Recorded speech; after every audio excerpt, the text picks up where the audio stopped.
May 1944.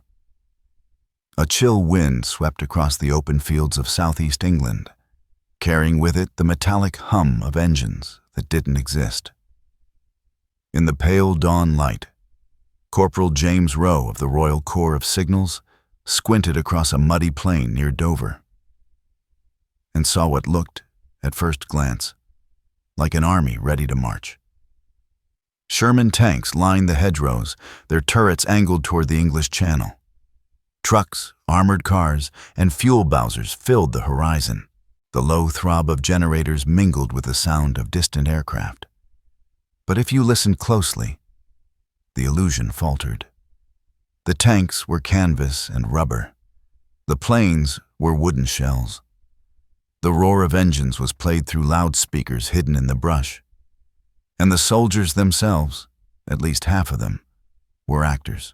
This was not an army preparing to invade France. It was an army designed to be seen doing so. They called it Operation Fortitude South, a deception so elaborate that it would change the fate of D-Day before a single Allied soldier set foot on Normandy's beaches. Rowe adjusted his headphones, listening to the static of the radio channel he'd been assigned. His orders were simple but strange. Transmit messages full of nonsense. Convoy movements, fuel shortages, equipment requests. All fiction, but dressed in the language of authenticity. From miles away, in occupied France, German intelligence operators were listening. And they believed every word. Somewhere in Berlin, Adolf Hitler read a report describing the formation of a massive army group assembling in southeast England. It was called the First U.S. Army Group, FUSAG.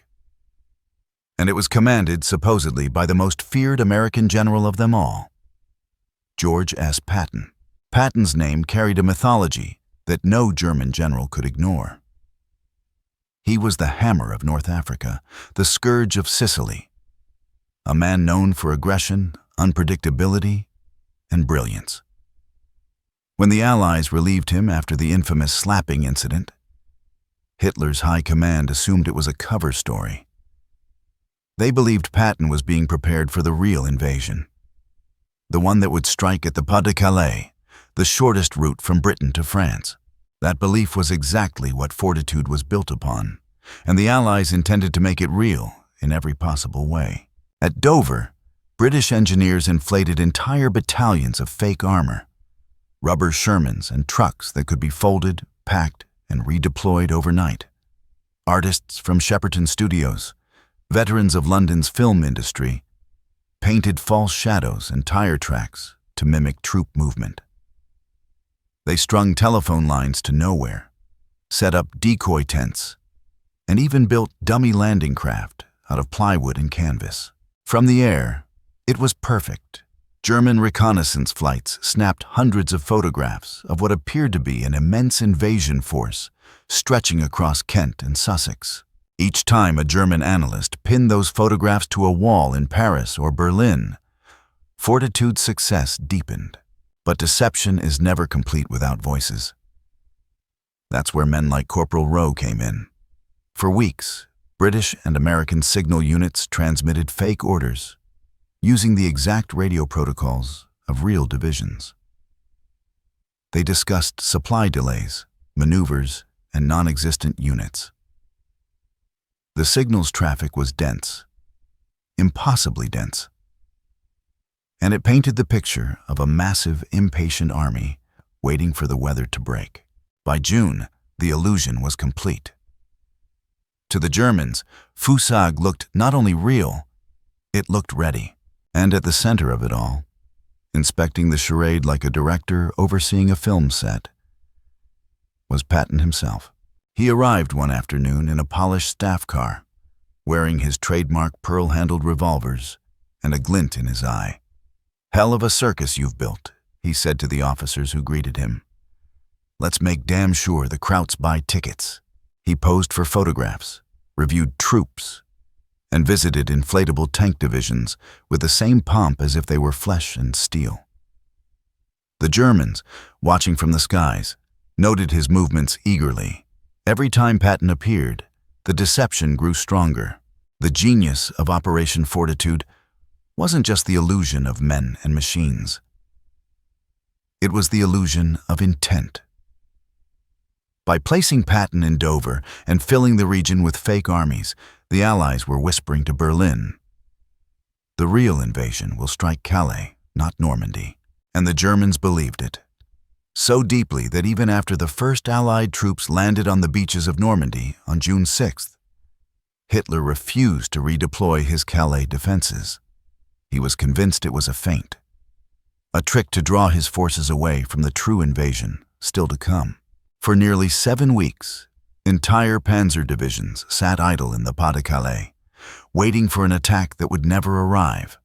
By the time he realized his mistake, the Allies had already broken through at Saint-Lô and were driving toward Paris. But that's getting ahead of the story, because before the deception worked, it had to be built. And every illusion, no matter how grand, begins with men in the mud. February 1944. London. The city still carried the scent of smoke and rain, its skyline jagged with the silhouettes of bombed-out rooftops. Inside a nondescript building at 58 St. James's Street, a small group of officers huddled around a map of northern France. There were no medals on their chests, no combat ribbons, only sharp eyes, clipped voices, and minds built for deception. At the head of the table stood Colonel John Bevan, head of the London Controlling Section, or LCS, the organization responsible for some of the most intricate lies of the war. He tapped a pencil against the map, its point resting on the narrow stretch of coastline between Dover and Calais. "This," he said quietly, "must look like the center of gravity." Across from him sat Brigadier Dudley Clark, the man who had once fooled an entire Italian army in North Africa with fake tanks made from plywood and oil drums. Beside him was David Strangeways, an expert in counterintelligence whose calm manner masked a gift for chaos. The room smelled faintly of ink, tobacco, and something else: ambition. Operation Fortitude was not born from desperation, but from understanding. The Allies knew that their coming invasion, Operation Overlord, could only succeed if the Germans were forced to divide their strength. The problem was simple. Normandy was lightly defended. Calais was not. To strike at Normandy meant convincing Hitler that Calais remained the true objective. But how do you make an enemy believe a lie so big it overshadows the truth? Bevan's answer was simple. You make the lie look like bureaucracy. The deception would not rely on a single trick or signal, but on a system. A network of deliberate half-truths, corroborated lies, and physical theater. It would blend radio transmissions, diplomatic leaks, double agents, and visual illusions into one seamless narrative. Every piece had to fit. Every lie had to be supported by another. In a cluttered office nearby, a man named Juan Pujol Garcia, codenamed Garbo, was typing a message to his German handlers. He wasn't British by birth, nor even a soldier. He was a Spanish double agent who had infiltrated German intelligence by pure audacity and a gift for storytelling. In his reports, he described a massive army forming in southeastern England under General Patton's command. He named fictional divisions: the U.S. 9th Airborne, the British 4th Armored, the Canadian 6th Infantry, and sent detailed accounts of their supposed movements. He even invented soldiers, complete with families, habits, and letters home. His reports were so convincing that German intelligence created entire dossiers around his fictitious network. They paid him handsomely for information that was entirely imaginary. And the more they paid, the deeper they believed. By the spring of 1944, Garbo's Phantom Army had merged seamlessly with the real deceptions unfolding across England. His lies gave credibility to the fake units on the ground, and the fake units gave visual confirmation to his lies. It was a feedback loop of illusion, and it was working. In Berlin, the Abwehr, Germany's military intelligence service, began intercepting Allied chatter about troop movements near Dover. Reconnaissance flights confirmed the buildup. And radio intercepts, carefully crafted by Allied signals teams, reinforced the picture. Hitler's staff concluded that the main Allied invasion would strike Pas de Calais. Normandy, they said, would be nothing more than a diversion. A feint, exactly as Bevan had intended.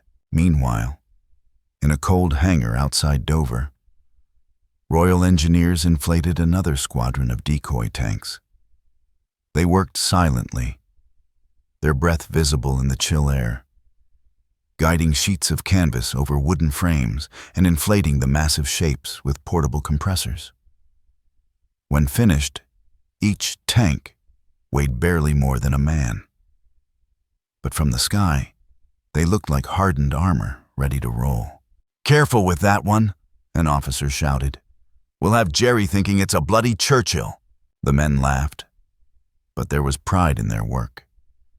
They were sculpting illusions powerful enough to alter the course of history. On the airfields, the deception continued. Entire squadrons of dummy aircraft, Spitfires and C-47 transports made of rubber and plywood, lined the runways. Maintenance crews painted oil stains beneath them for authenticity. Pilots who flew overhead couldn't tell the difference. And it wasn't just visual trickery. Sound engineers from Pinewood Studios recorded the roar of engines, the rattle of tanks, and the grind of heavy machinery. These recordings were played across vast loudspeaker arrays at night, echoing through the Kent countryside like the heartbeat of a waiting army. To a German reconnaissance pilot at 30,000 feet, it was indistinguishable from reality. But deception requires risk. And nowhere was that risk higher than in the hands of the double agents. Men like Garbo, Brutus, and Tate operated under constant danger. A single mistake, a mistimed message, a misplaced report, could expose the entire operation. In early May, Garbo sent a coded message to his German contact, Kramer, warning that the Allies were preparing for invasion. He deliberately mentioned bad weather over the channel and logistical delays. Small truths wrapped around the core lie that the attack would come at Calais. German intelligence received the message, analyzed it, and passed it directly to Hitler's headquarters. The Führer's reaction was immediate. He ordered the 15th Army, over 300,000 men and hundreds of tanks, to remain stationed at Calais, awaiting Patton's invasion. Even when reports came in on June 6th that Allied troops had landed in Normandy, Hitler dismissed it. "The real attack is still to come," he said. He was waiting for Patton, and that was the genius of it all. The Allies had built a shadow army so convincing that it continued to fight long after the invasion had begun. As dawn broke over the English coast on June 5th, thousands of real soldiers boarded landing craft bound for Normandy. Behind them, the decoy army remained, silent, motionless, and magnificent in its stillness. Inflatable tanks gleamed under the morning sun. Loudspeakers blared the sounds of mobilization. And somewhere, in a darkened room in London, John Bevan and his team watched the deception unfold exactly as planned. The greatest invasion in history was underway, and half of it didn't even exist. June 7th, 1944, the morning after D-Day. The beaches of Normandy burned beneath gray skies, smoke curling from wrecked landing craft and the twisted hulks of tanks buried in sand. But 200 miles away in southeast England, the 1st U.S. Army Group, the Phantom Army, still stood waiting. From the cliffs above Dover, the English Channel stretched toward the horizon, shrouded in mist. A lone jeep bounced down the muddy track toward a row of tents. Inside, men of the Royal Signals were still transmitting coded chatter across the airwaves. Convoy reports, weather updates, ammunition resupply orders. all fake.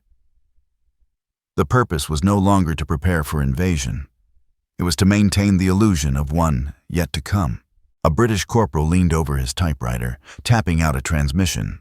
FUSAG reporting delay in embarkation. Patton requests additional LST support. Estimated D-Day, June 20th. The message was pure fiction. But it was gold to German intelligence. Within hours, it was intercepted, decoded, and filed under high importance.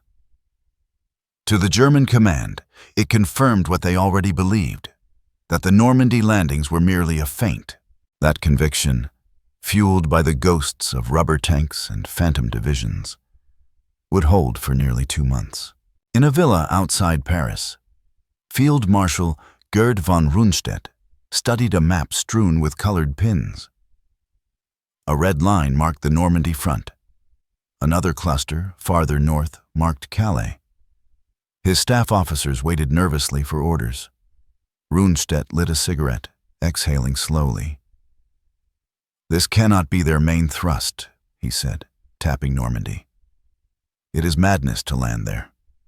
The terrain, the hedgerows, too confining." An adjutant spoke up. "Mein Feldmarschall, aerial reconnaissance confirms large Allied troop concentrations opposite Calais." "Patton's army," another officer added. "The Americans' best commander. He will not sit idle forever." Rundstedt nodded grimly. "Then we wait." He didn't know that the divisions he feared, the U.S. 4th Armored, the 9th Airborne, the 2nd Canadian Corps, didn't exist. They were names on paper, signals in the ether, illusions reflected in the haze of Allied deception. Even after the landings at Normandy, Hitler refused to release the 15th Army stationed at Calais. Nearly 2/3 of Germany's armored divisions in France remained frozen in place, waiting for an invasion that would never come. Each day that passed without their arrival was another day the Allies tightened their grip on Normandy. In Dover, General George S. Patton continued to play his role with theatrical precision. He toured the FUSAG camps, reviewing fake troops and inspecting dummy vehicles as if preparing for the strike across the channel. When he spoke to the press, his words were deliberate. "We're ready to hit them where it hurts," he told a group of reporters. "And we'll hit hard." The photographs that followed, Patton standing beside rows of tanks, binoculars in hand, gazing toward France, were published worldwide. German intelligence analysts pored over them, adding fuel to the deception. To them, the evidence was overwhelming. Patton was clearly leading an army massing for the real invasion. The Allies even arranged for small-scale naval operations off the coast near Boulogne and Calais. Destroyers firing into empty water, minesweepers pretending to clear channels. Radar decoys mimicked the signatures of invasion fleets. British commandos launched fake landing operations, firing smoke shells and floating dummy parachutists made of cloth and sandbags. To a German radar operator in a bunker on the French coast, it looked like a second D-Day unfolding in real time. Searchlights swept the shoreline. Artillery batteries roared, and messages flew back to Berlin. "The invasion at Calais has begun." It was all an illusion, but it was enough. In Berlin, Hitler's war room pulsed with tension. Reports from Normandy were confusing, chaotic, contradictory. The Allies had secured beachheads. But where was Patton? Why was he still in England? On June 10th, at 2 o'clock hours, a courier arrived at the Führer's headquarters with an intercepted Allied transmission from Dover. FUSAG preparing for movement within 72 hours. Target, Pas de Calais sector. Hitler's eyes lit up. "You see?" he said, slamming his hand on the table. "Normandy is a diversion. The main attack will come at Calais. Hold the 15th Army." And so he did, for 53 days, while American, British, and Canadian troops bled through the hedgerows of Normandy. Over 300,000 German soldiers remained idle in the north, awaiting Patton's ghost. By late July, the deception was beginning to fade. The sheer scale of Allied success in Normandy could no longer be ignored. German officers began to question the existence of Patton's phantom army. But by then, it no longer mattered. The real invasion force had already broken through at Saint-Lô and Falaise. The road to Paris was open. In Dover, the fake tanks were deflated and packed into trucks. The dummy landing craft were dismantled. The sound rigs went silent. Within days, the vast illusion evaporated like mist over the channel. Corporal James Rowe, the signals operator who had spent months transmitting phantom orders, looked out across the now empty fields. The decoy tents were gone. The air smelled of salt and diesel. He lit a cigarette, exhaled, and said to no one in particular, "Well, looks like we won a war without firing a shot." He wasn't far from the truth. In the weeks that followed, Allied intelligence officers reviewed the captured German archives. The results were staggering. Fortitude's fake messages had been decoded, catalogued, and trusted at the highest levels of German command. Entire divisions had been repositioned based on non-existent units. Even after Normandy, Hitler refused to believe the truth until mid-August, by which time the Allies were already across the Seine. The deception had held the Germans hostage to their own certainty. It was a masterpiece of psychological warfare. One fought not with bullets or bombs, but with words, wires, and illusions. Operation Fortitude had not just protected D-Day. It had made it possible. Summer 1944. The battle for Normandy raged across the hedgerows of France. But in the quiet offices of London, a different kind of war was still being fought. One made of whispers, radio signals, and false paperwork. The men and women of the London Controlling Section, LCS, and the 20 Committee sat hunched over desks littered with intercepted reports, photographs, and decoded transmissions. The faint hum of typewriters filled the air. Outside, London was rebuilding. But inside these walls, the architects of deception were still orchestrating the final act of Operation Fortitude. Colonel John Bevan leaned over a large operations map, tracing a pencil along the French coast.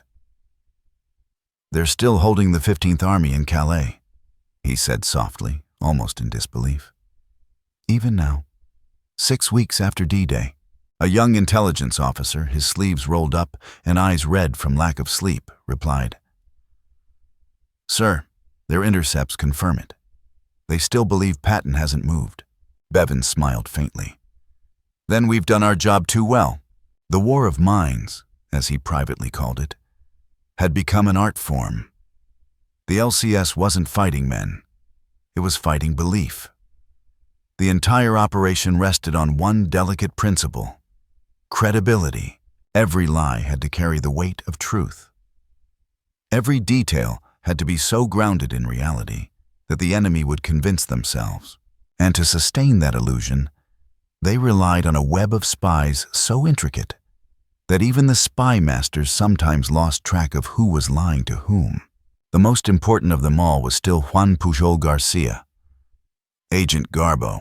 By August, his imaginary network of 27 sub-agents had become legendary.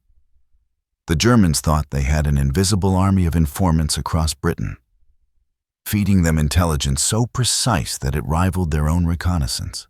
Garbo's messages came in bursts of coded transmission. Detailed troop movements, fake reports of units arriving near Dover, or shipping manifests for imaginary supply convoys. He wrote them as though he truly believed the story himself. In one message, Garbo described an entire battalion of U.S. Rangers stationed near Folkestone, awaiting orders from General Patton. He added that the men were restless and that morale was high, a detail that German intelligence took as confirmation that the invasion from Calais was imminent. When British intelligence later intercepted the German summary report, they were astonished. The enemy had repeated Garbo's every word, almost verbatim, to Hitler's high command. In another of Garbo's transmissions, he reported that The Normandy attack appears to be a diversionary operation, drawing German reserves southward. That single phrase became gospel in Berlin. The Wehrmacht shifted its focus accordingly, delaying reinforcements to Normandy for weeks. Weeks that cost them France. Garbeau later told his Mi-5 handler, "Sometimes I fear I am too believable." His handler had smiled. "Good, that means you're saving lives." While Garbeau worked his radio magic, another key part of the deception continued on the ground: the ghost logistics of Fortitude. In the Kent countryside, supply depots that had once held dummy crates and empty fuel drums were still being photographed by German reconnaissance aircraft. The Allies knew it, and made sure the sites remained active, at least visually. Trucks rolled in and out, carrying wooden boxes marked "Munitions, handle with care." At night, headlights moved in long convoys down country lanes. From the air, it was a vision of endless preparation.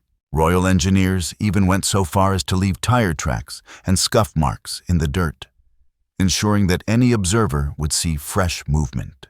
In truth, the camps were empty, the soldiers gone, the engines silent. But to the Luftwaffe pilots flying at 20,000 feet, the illusion held. And every time a reconnaissance photo landed on the desk of a German intelligence officer, another layer of fortitude was confirmed. By August, the situation for Germany had grown desperate. The Allies had broken out of Normandy. Paris was about to fall. Yet Hitler still refused to move his Calais defenses. On August 9th, he ordered, "No withdrawal, no redeployment. The main blow will come at Calais." It was the death sentence of his own strategy. Thousands of German troops sat idle in bunkers along the French coast, their guns aimed at an enemy that would never arrive. Even when Allied bombers began pounding the region relentlessly, the German commanders held firm. They were convinced that Patton's 1st U.S. Army Group would attack any day now. But Patton was already hundreds of miles away, in Normandy, driving his real Third Army deep into France. He had traded in his rubber tanks for real ones, his ghosts for gunfire. And still, the Germans waited for him at Calais. In the final weeks of summer, the deception began to wind down. The radio transmissions that had once filled the air with fake orders grew fewer and fewer. Double agents sent final messages to their handlers, thanking them for their trust and service. Garbeau's last transmission to his German contact read, "The main operation has been delayed due to supply shortages. I await further instructions." He never received a reply. Berlin was collapsing. The Abwehr, the once feared intelligence network, was disintegrating under Allied bombardment and internal paranoia. By September, Garbeau's contact had fled Paris. Operation Fortitude had done its work. That autumn, when the reports were compiled, the numbers were staggering. More than 80% of all German divisions in northern France had been held back from Normandy during the critical first month after D-Day. Every major piece of deception, the fake radio traffic, the Phantom Army, the double agents, had played its part perfectly. Historians would later call it the greatest deception in military history. But for the men who built it, it had been a strange kind of warfare. A war fought not with courage, but with credibility. Colonel Bevan summarized it best in his final report to London Command. "Our objective was to make the enemy believe what he wanted to believe. We simply gave him the tools. In the end, that belief had shaped the battlefield as surely as any bomb or bullet." And when General Eisenhower received the intelligence confirming the success of Fortitude, he simply nodded. He understood what it meant, that thousands of Allied lives had been spared because of a lie so vast it had become a weapon of war. "Gentlemen," he said quietly to his staff, "our ghosts did their duty." September 1944. The guns thundered across France as Allied forces pushed toward the Rhine. But in the intelligence rooms of London and Washington, the victors of the invisible war gathered their reports. the anatomy of a deception that had outwitted an empire. In a dim office beneath Whitehall, Colonel John Bevan stood by the window, his uniform jacket unbuttoned, the first hint of autumn chills seeping through the glass. The war was shifting east now, toward Germany itself. The beaches of Normandy were behind them, the blood-soaked hedgerows fading into memory. But Bevan's work, and the work of Fortitude, was far from forgotten. A courier entered quietly, dropping a folder marked Top Secret Fortitude Summary. Bevan opened it, scanning the first page. Lines of typed text detailed intercepted German messages, field reports, and captured orders. He stopped at one paragraph, underlined in pencil. The German 15th Army remained in place at Pas de Calais until mid-August, believing in continued threat of major Allied landing. Hitler personally forbade redeployment of reserves. Bevan exhaled, closing the file. That, he said softly, was the moment we won the invasion. Behind him, David Strangeways and Dudley Clark stood among piles of maps, still marked with ghost divisions and imaginary logistics routes. They had spent years conjuring entire armies from air and ink. The greatest illusionists the world had ever seen.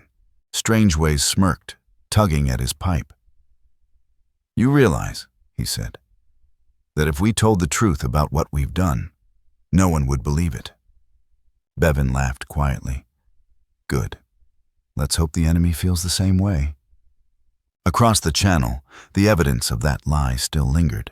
On the coast near Calais, bunkers stood silent and empty, their guns facing the sea.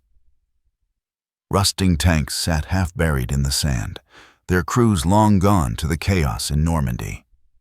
Inside one German command post, an abandoned chalkboard still bore the words, Hauptangriff Calais, main attack Calais.